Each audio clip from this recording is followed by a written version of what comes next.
It says if the Islamic religion was the global religion during the Dark Ages, then why does history not record it?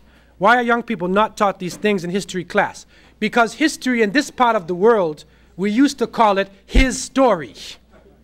It's not my story. History is taught in what they call a Eurocentric point of view. What that means is that your educational system, even in the university here, your educational system focuses on Europe. Greenwich Mean Time in London, not in Timbuktu, West Africa, is in London. Middle East, middle from where?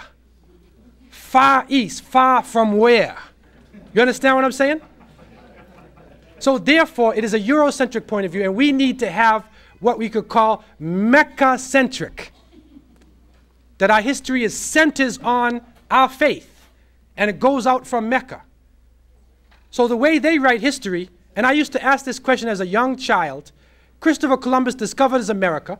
He comes to the shore, look at the picture of Chris, he comes on shore, and the people are standing there. And he talks to them in Spanish and saying, I conquer you, I control you. And they probably said, cool down, man. He drinks some water. And they brought him on shore, cooled him out, and then he set to destroying them. Okay? But the history book said Christopher Columbus discovered America, and the people are standing there. That's intellectual genocide.